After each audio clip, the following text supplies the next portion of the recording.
G'day, Aussie Bonsai Bloke, yeah, going. Well, this is part 3 of the, what I called the beginner series of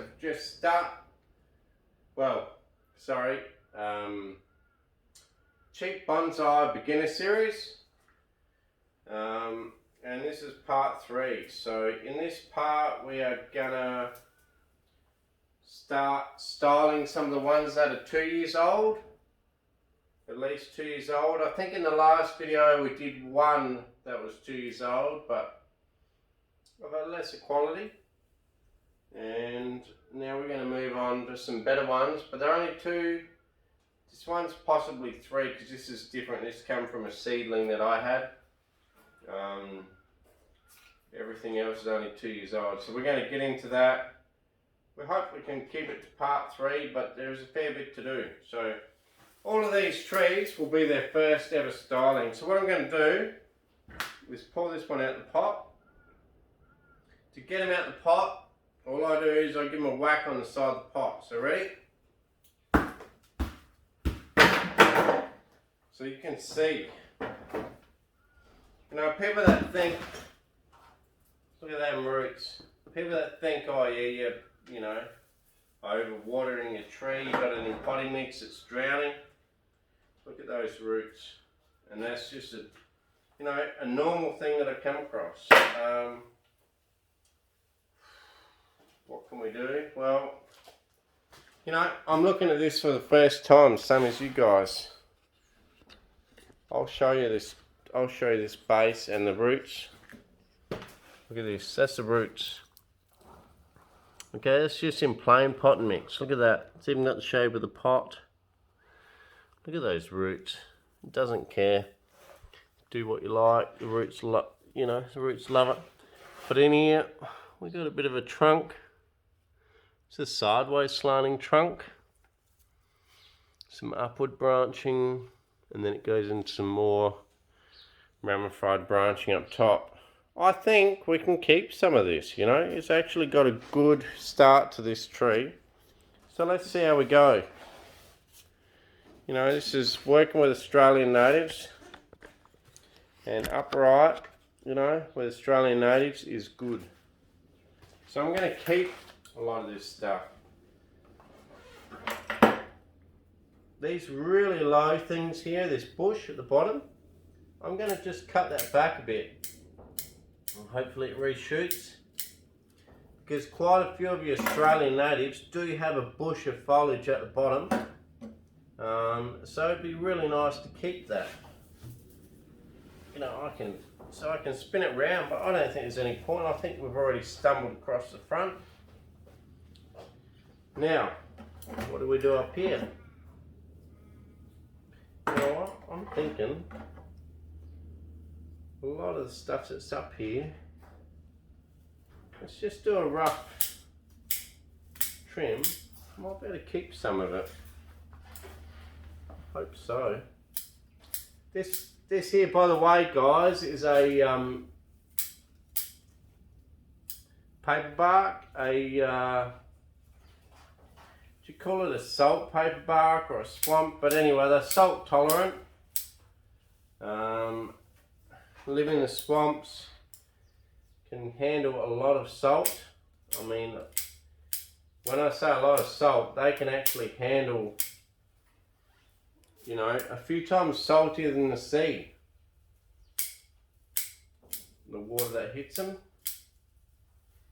But they can also handle, obviously, because I've got this one alive, just your standard old, you know, tap water. So, you know, even though they can handle salt, doesn't mean they love it. It just means they can survive in it, guess I should say.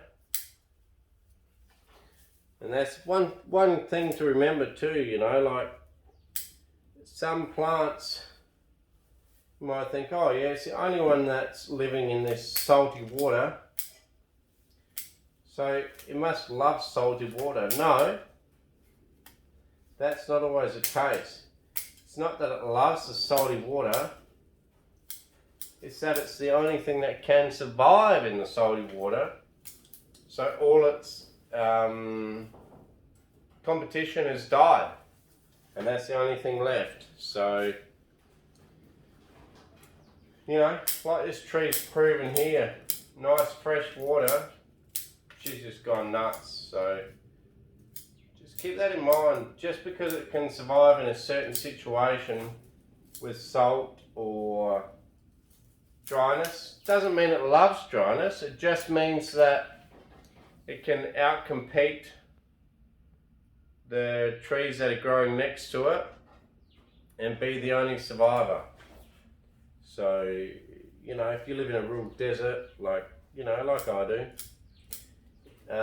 it might be the only tree that can survive the desert-like conditions.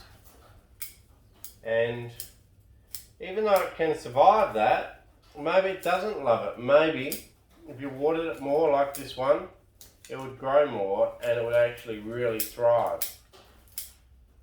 And the reason that it doesn't grow in an area that has more rainfall is because maybe a tree that would die in the desert,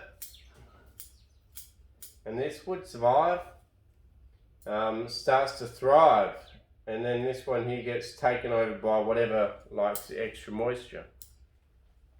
So they all sort of find their place, is what I'm trying to say, in nature. Oh man, I really don't know how far to attack this right now. I don't want to go silly on it. Okay. This one here is grown from a seed, man, like not long ago. We can clean it up a bit.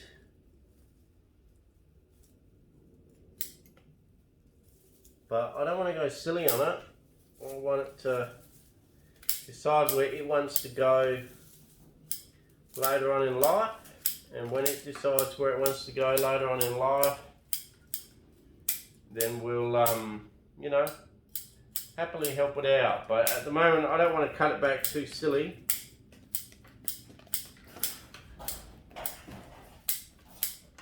I just want to cut it back enough that it reinvigorates itself, that's all.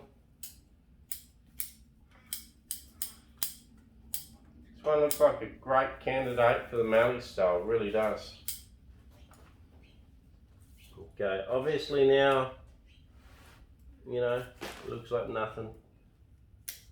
And I could clean it out and turn it into a mallee style on its first initial styling. I could probably start doing that, but I feel like that would do a disservice to the tree. Better off on the first styling, just to cut things back and then see how it responds. Because if I was to start doing a little, you know, a pad out here and a pad out there and all sorts of stuff like that,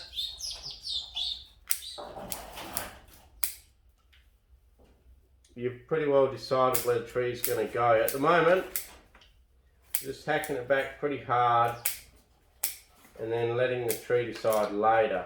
Because you've got to remember, this is only 2 years old. It's not a very old tree. 2 years old from a, you know, a tube stock, which is, you know, roughly 3 years old. So that's it. So we're going to do that for now, and that's it. Leave it like that. I'm going to put it back in its same pot, if I can find it. I don't know how. I reckon over time what's happened is that the soil or the compost has composted, or whatever you call it, decomposed, and it's sunk massively in the pot. Because I'll tell you what, it's a long way down in that pot. You know, just put it back in there, and then I'm going to put some in the sides. It's way too big a pot.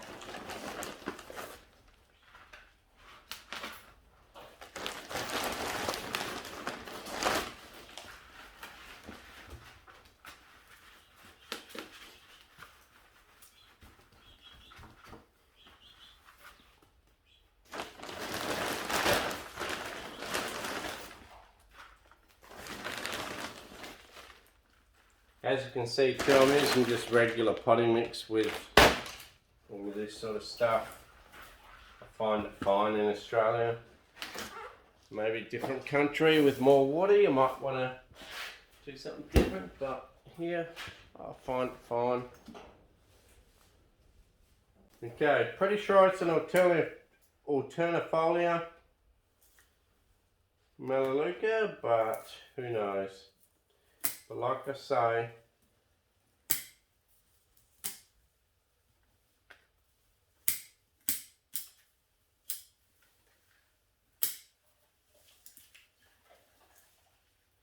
we're just cutting back pretty hard and then we'll let it regrow.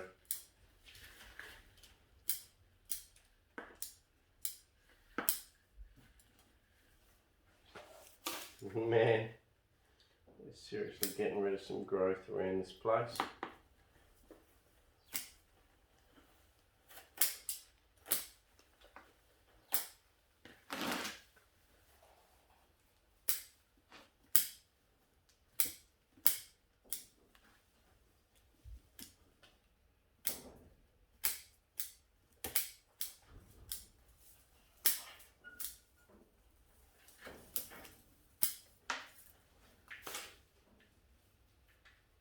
Weed, catch you later weed.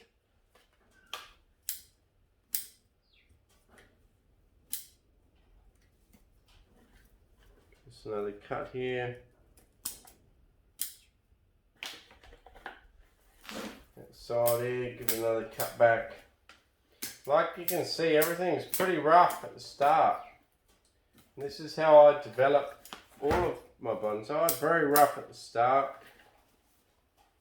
Then later on, when it starts to grow more, I refine it more. I get into more detail. But at the start, I'm not so worried about detail. You know, I'll chop back pretty well anything that looks ugly. I might even chop this whole top off. Anything that looks ugly goes, interesting stays. And, you know, that's how we develop bonsai.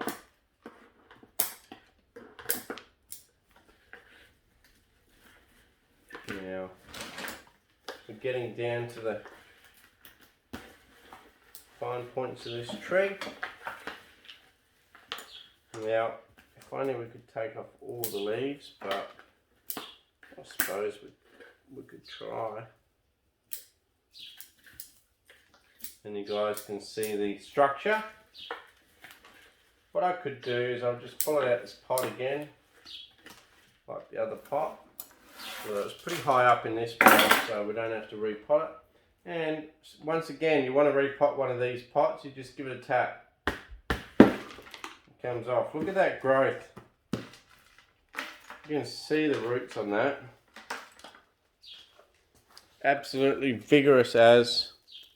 So these are the Australian natives. Look at that. Really nice new roots.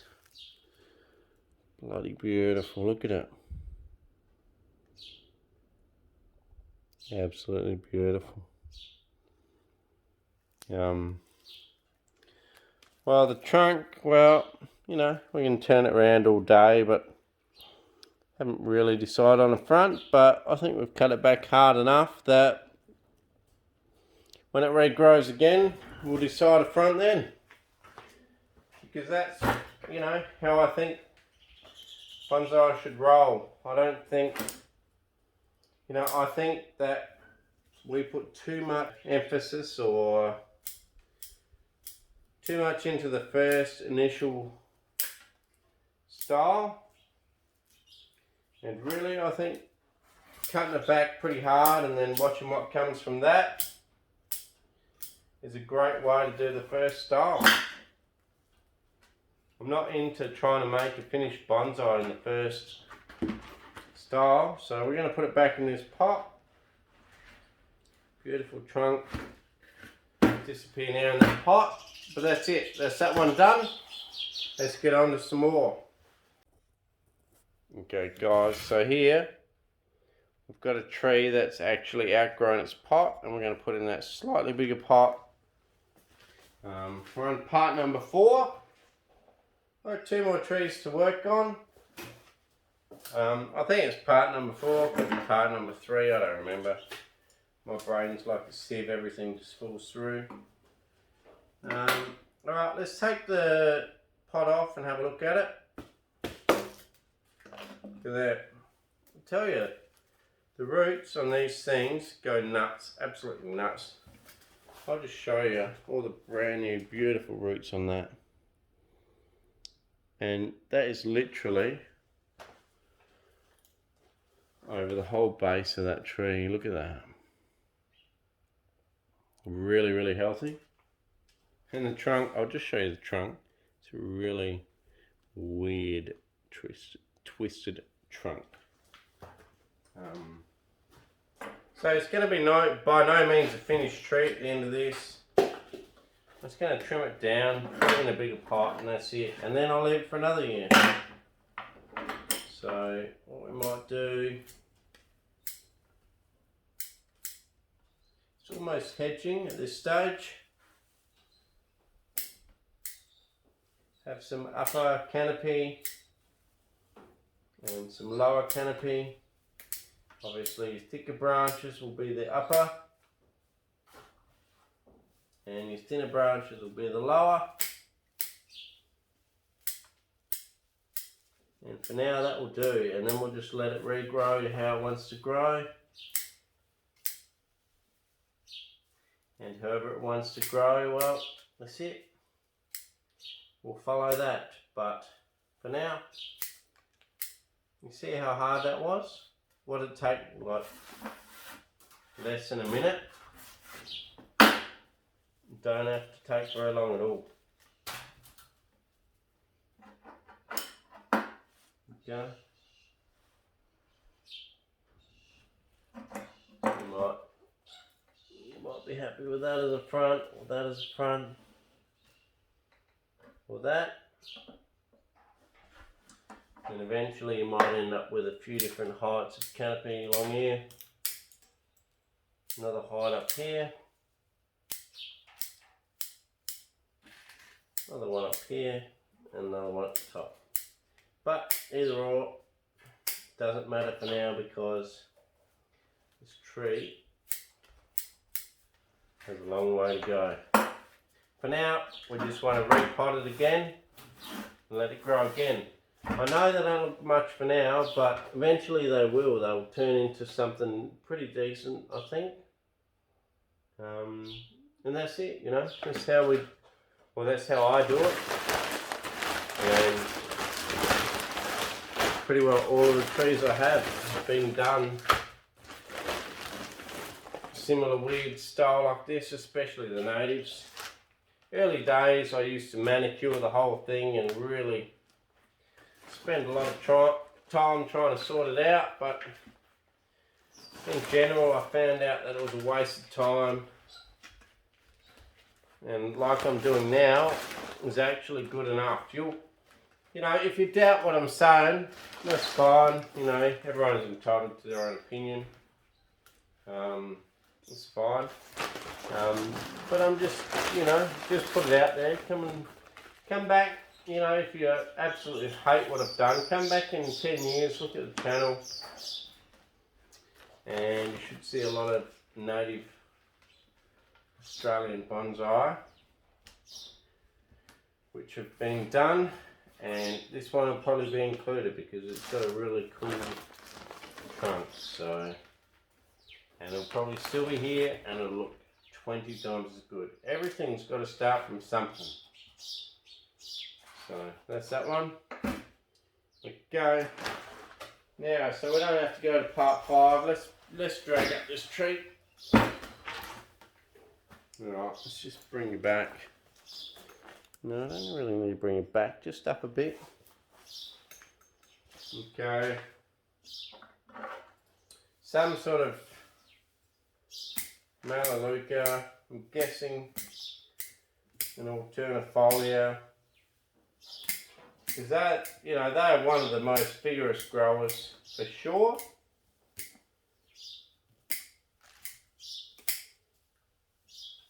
So yeah, we're in part 4 of the beginner series on growing stuff from pretty well nothing. Okay, we've got a good trunk in there, so let's cut this one right back. Very straight, ugly section's gone. Do want to leave a little bit of green on there just in case it dies. So by leaving green on there, you almost ensure that it won't die back past that green. I don't know what this one back bud's like, so I don't want to go too hard on it.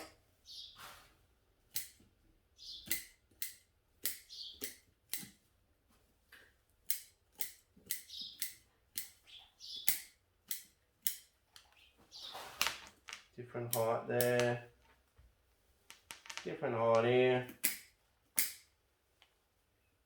and then maybe a different height at the top. And later on, you know, I can use guide wires to sort some of this out, which is what I've done in the past. But for now, you know, we're trying to be time conservative, and that's where I'm happy to bring it. There you go.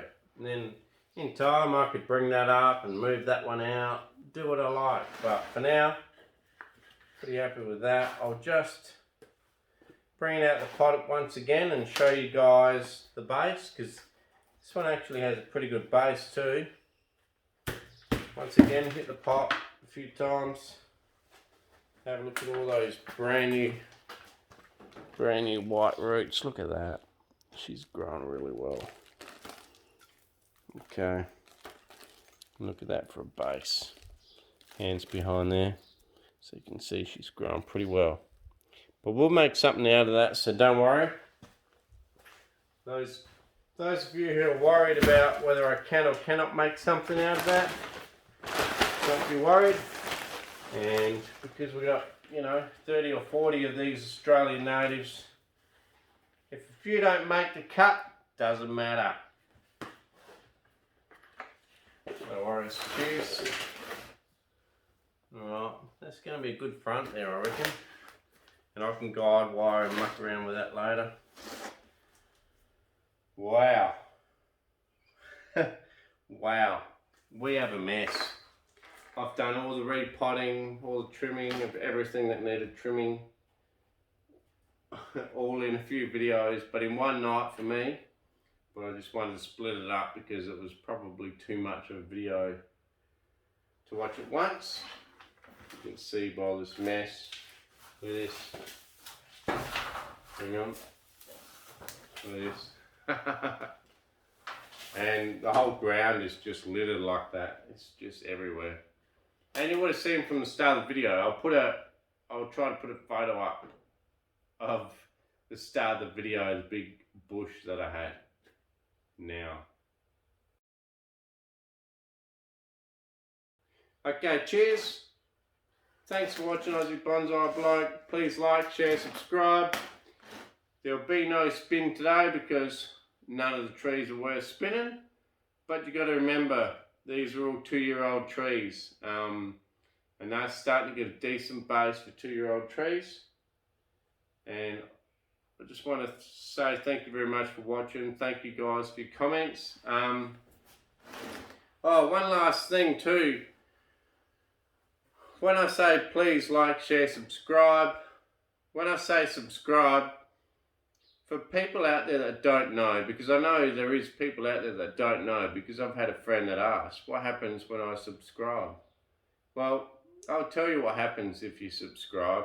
If you subscribe, all that happens is it says that you like my channel, and then if you subscribe and turn on notifications, it means next time you go on YouTube, it'll give you a notification that I've got a new video up. It'll tell you that you're subscribed, and it won't cost you a single cent. All it does is put my channel down as a preference to what you like watching.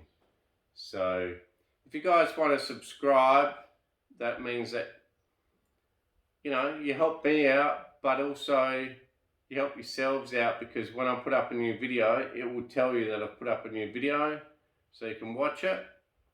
You don't have to pay any money, there's no money. If you can do that, cheers. If you can't, that's fine. I understand if you don't want to subscribe, you know. I don't subscribe to everything I watch either. But yeah, just thank you very much. Cheers for all the comments, and I'll catch you next time. Cheers. Okay guys, this is growing out where I'm watering my trees. Some sort of a grass. Okay, which then turns into these type of heads.